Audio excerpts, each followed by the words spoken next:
Dear student,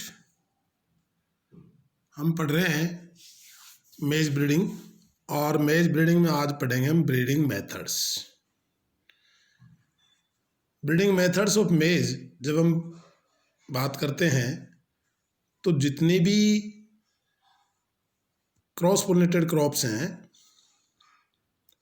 उनमें जो basics जितने भी हैं मेथड्स ऑफ ब्रीडिंग के, they are taken from the मेज।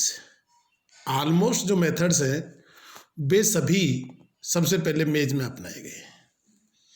तो ये बहुत सारे ऐसे मेथड्स हैं, प्राय मेथड्स वही हैं जो कि क्रॉस पोलिनेटेड क्रॉप्स के लिए हम जानते हैं कि मेज एक बहुत क्रॉस पोलिनेटेड क्रॉप है, हाईली क्रॉस पोलिनेटेड क्रॉप है। तो इसमें वही बेसिक मेथड्स हैं होने को तो जो प्राय अन्य जो क्रॉस पोलिनेटेड क्रॉप्स में एप्लीकेबल है।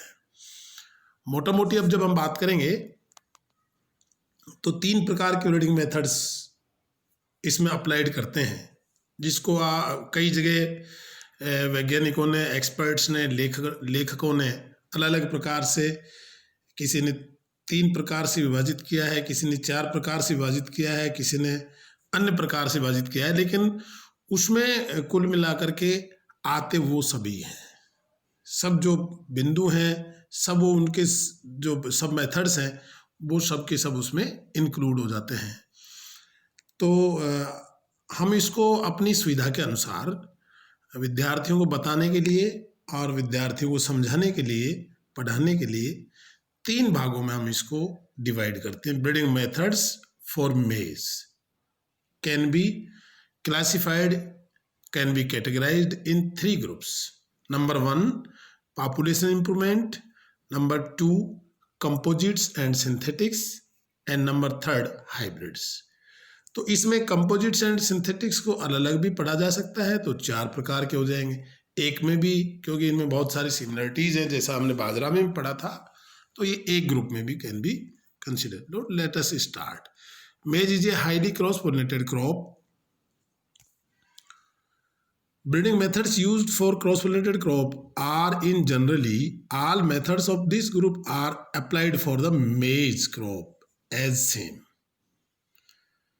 So breeding procedures are maize breeding procedures are the core of basic plant breeding methods for cross-pollinated crops.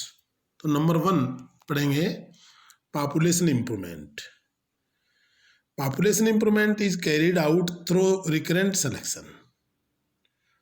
यानी पॉपुलेशन इंप्रूवमेंट बेसिकली क्या है, एक प्रकार से रिकरेंट सिलेक्शन है। और अगर वैसे समझने के लिहाज से, आम विद्यार्थी को समझाने के लिहाज से अगर बात करें तो रिकरेंट सिलेक्शन क्या है? It is a mass selection, simply mass selection और इट्स मॉडिफिकेशंस। रिकरेंट सिलेक्शन को प्राय विद्यार्थी बड़ी कठिनाई से लेता है समझने के लिहाज से। ये कुछ भी नहीं है, आप इसको ऐसे समझिए, mass selection. Mass selection is the basics of any breeding programme, any breeding methods in any crop. Mass selection is the basic. तो mass selection plus its different kinds of modifications are recurrent selections. तो recurrent selections are the basics of crop improvement. तो इसको इस प्रकार से समझे हम। So population improvement is carried out through recurrent selection which involves reported selection generation after generation with recombination among the selects. It aims gradually increase the frequency of favorable alleles in the population and same time maintain the genetic variability।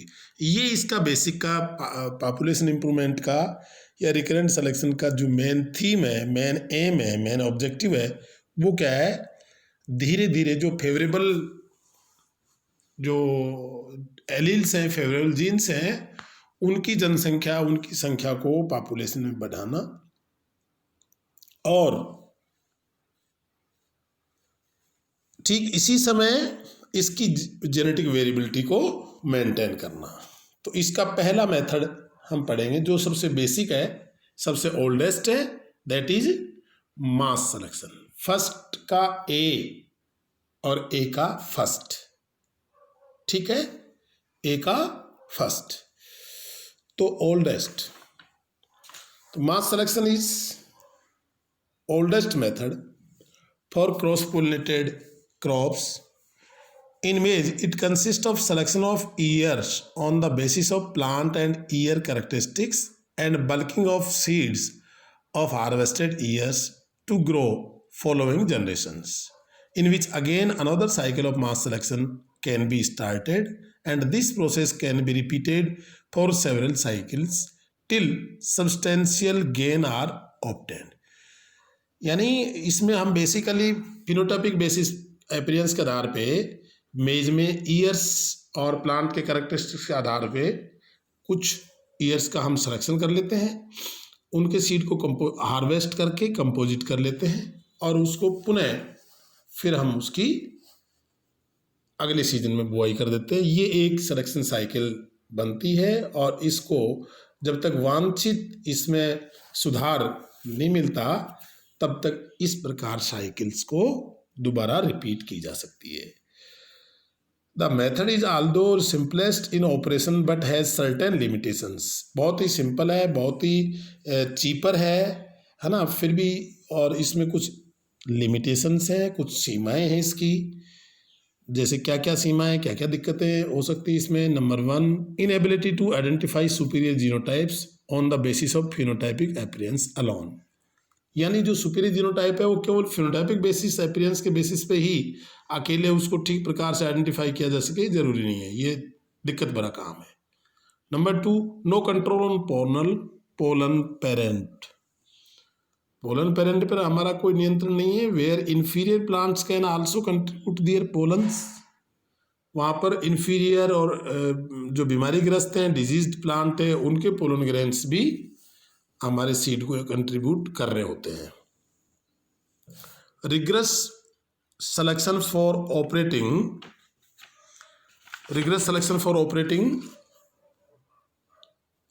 Means rigorous selection for a particular trait leads to inbreeding. यानी कि बहुत बार बार किसी उसका एक particular trait के लिए अगर हम कोई सिलेक्शन करते हैं तो it can lead to inbreeding depression, यानी इनब्रीडिंग का काज हो सकता है। कुछ एग्जांपल्स हैं, जैसे बस्सी है, KT41 है, ये भारत में सिंपल मास सिलेक्शन से इवोल्व की गई वैरायटी है। नंबर 2, फर्स्ट का ए सेकेंड पार्ट, वो मास सिलेक्शन फर्स्ट का ए फर्स्ट पार्ट, फर्स्ट का A second part. Modified mass selection without pollen control, modified mass selection without pollen control. तो this method is proposed by, यानी pollen control नहीं है फिर भी मॉडिफाइड मास सिलेक्शन है। इसको सिंपल से समझने के लिहाज से आप देख लीजिए कि ये एक तरह से ग्रिड मेथड कहलाता है या स्ट्रेटिफाइड मास सिलेक्शन भी कहलाता है। क्यों कहलाता है कि इसमें संपूर्ण प्लॉट को ग्रिड्स में डिवाइड किया जाता है। ग्रिड्स का मतलब छोटे छोटे संभागों में, छोटे छोटे सब प्लॉट्स में, छोटे छोटे क्यारियों में, ये मानो आप, और प्रत्येक क्यारी से एक जो है ना पौधे का सिलेक्शन एक बेस्ट फिजिकल अपीयरेंस के आधार पे, वही as similar to mass selection as above, जो ऊपर वाला मेथड हमने पढ़ा समझा उसके जैसा ही मेथड है। केवल फर्क इसमें यह है कि इसमें पूरे फील्ड को, क्योंकि इसमें सोइल हेट्रोजेनिटी को मतलब कवर किया जाता है ना, कि भाई आप कहीं पे सोइल हेट्रोजेनिटी की वजह से कोई आप कहीं मेलाफाइड इंटेंशन या बायस्ड नहीं हो सिलेक्शन में, उसको न्यूट्रल करने के लिए ये इसको ग्रिड्स में या छोटे प्लॉट्स में या क्यारियों में डिवाइड किया जाता है फ्लैट को। सो proposed by Gardner in 1961. Source population is grown in isolation, space planting for better phenotypic expression of individual plant, यानी एक व्यक्तिगत प्रत्येक प्लांट को पूरा मौका देते हैं पूरी अपनी एफिशिएंसी शो करने का, अपनी प्रोलिफिकेसी शो करने का, उसको एक आइसोलेशन देते हैं, पूरा स्पेस प्लांटिंग करते हैं। The whole area is divided into subplots called grids. Selection of best ears is carried out in each grid, यानी प्रत्येक ग्रिड से, प्रत्येक प्लॉट से एक बेस्ट ईयर का अपन सिलेक्शन करते हैं। Seeds from the selected ears across the grades are bulk, सारियों को मिला देते हैं। This can also be termed as stratified mass selection. तो ये दूसरा हुआ। नंबर थर्ड, फर्स्ट का A part third, half shift selection with test cross और ear to row selection method. इसमें क्या करते हैं, superior ears are selected from base population grown in isolation. जो आइसोलेशन में हमने फील्ड में जो लगा रखी है उसमें से सुपीरियर ईयर्स हम सेलेक्ट करते हैं। Seeds from selected ears kept separately unlike mass selection where they are bulked. यानी इसमें प्रत्येक ईयर का एक एक जो है ना पौधे से बेस्ट जो ईयर्स को सेलेक्ट किया है, प्रत्येक ईयर का यानी प्रत्येक भुट्टे का, प्रत्येक सिट्टे का जो बीज है उसको अलग अलग हम रखते हैं। जबकि मास सिलेक्शन में ऐसा नहीं करते, उसमें हम बल्क कर देते हैं। Seed from each harvested year is divided into 2 हाल्व्स। जो प्रत्येक जो बाली है या प्रत्येक जो भुट्टा है, प्रत्येक जो सिट्टा है, प्रत्येक जो ईयर है, उसके बीज को हम दो भागों में डिवाइड कर लेते हैं। जिसमें से एक भाग को तो नेक्स्ट सीजन में हम बुआई कर देते हैं और दूसरे भाग के बीज को हम बचा के रखते हैं रिजर्व में। ठीक है। In next year half seed from each year is grown in isolation for evaluation the progeny.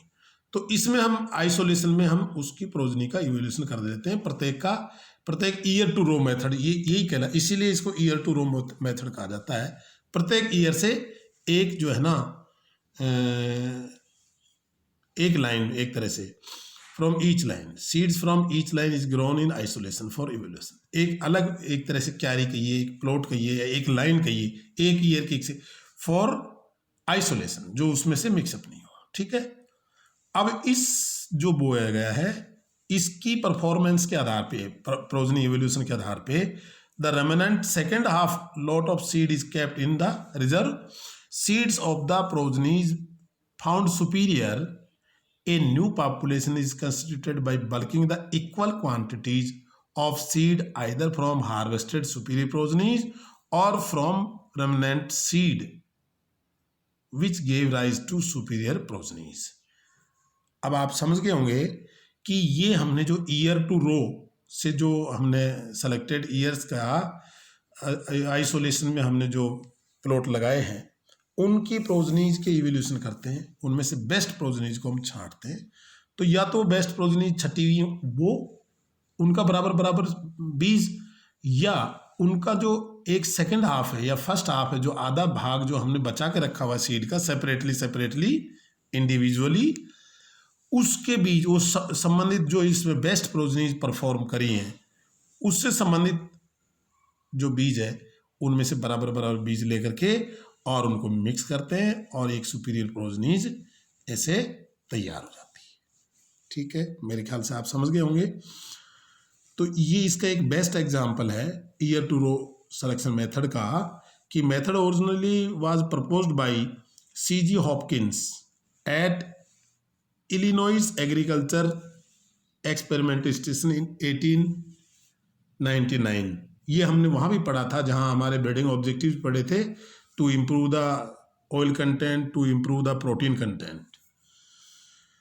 तो ये उसके एग्जाम्पल ये वहाँ से लिया गया है, वहीं से इस मेथड का इजाद हुआ है। बरवाइट जो जीनोटाइप था इस पर। This is the longest continuous selection programme in maize. ये बरवाइट पर जो हॉपकिंस ने किया था experiment protein and oil content के इम्प्रूवमेंट के लिए, ये आज तक का सबसे लंबा कंटिन्यूअस सिलेक्शन प्रोग्राम है मेज में।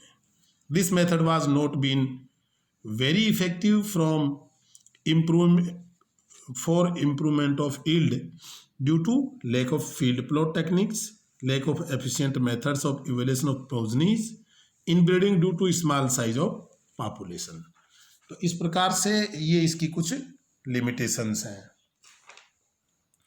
अब नेक्स्ट मेथड है modified ear to row method for of selection.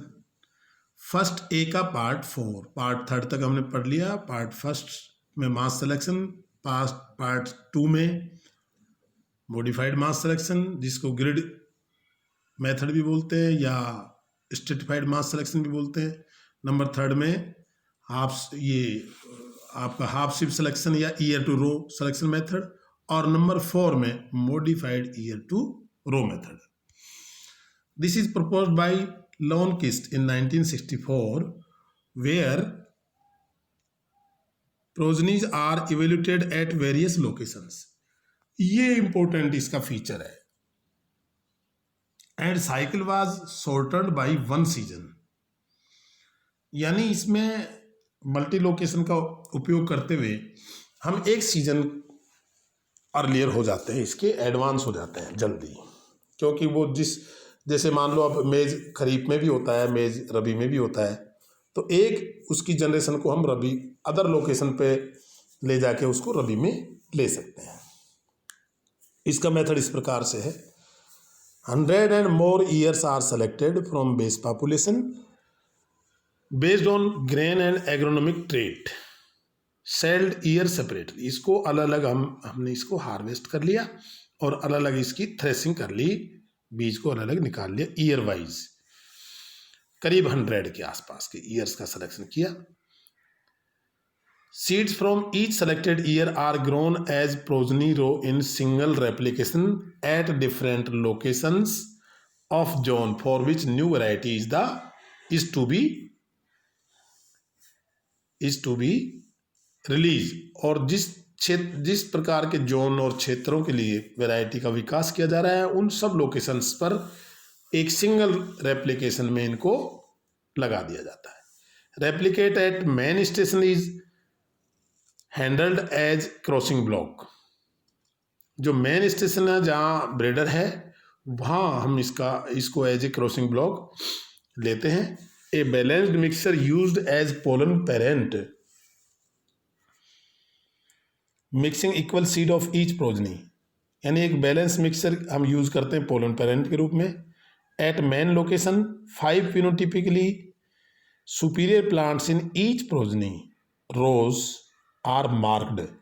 5 पौधे प्रत्येक जो है ना प्लांट प्रोजनी से, प्रत्येक रो से हम मार्क कर लेते हैं। 5 years of marked plants are kept in bag after each row is harvested and weighed. 5-5 जो है ना प्रत्येक उस पौधे से, प्रत्येक 5-5 जो ईयर्स हैं या भुट्टे हैं, उनको हम एक अलग अलग सेपरेट प्रत्येक रो में से रख देते हैं, बाकी को हम वेट कर लेते हैं। Top 20% progenies are selected on the basis of average performance. जितनी प्रोजनीज थी उनमें से टॉप 20% को परफॉर्मेंस के आधार पे over the location and 5 years from each of 20% of selected progenies are grown in next season in year to row manner in the 3rd season। यानी कि वो जो 20% प्रोजनीज अपने सेलेक्ट किए हैं एवरेज परफॉर्मेंस के आधार पे, उनमें से 5 जो सिट्टे अपने रखे थे, उनके बेस्ट के हम जो है ना उस सीड को वापस लगा देते हैं नेक्स्ट सीजन में in ear to row manner, और दिस साइकिल में भी रिपीटेड। तो इस प्रकार से ये modified ear to row method, जो कि लॉन्किस्ट ने 1964 में दिया था, उसको हम पढ़ते हैं। अब आगे का जो भाग है वो हम हाफ शिफ्ट सिलेक्शन और टेस्ट फुल शिफ्ट सिलेक्शन और S1 फैमिली सिलेक्शन, ये अगले लेसन में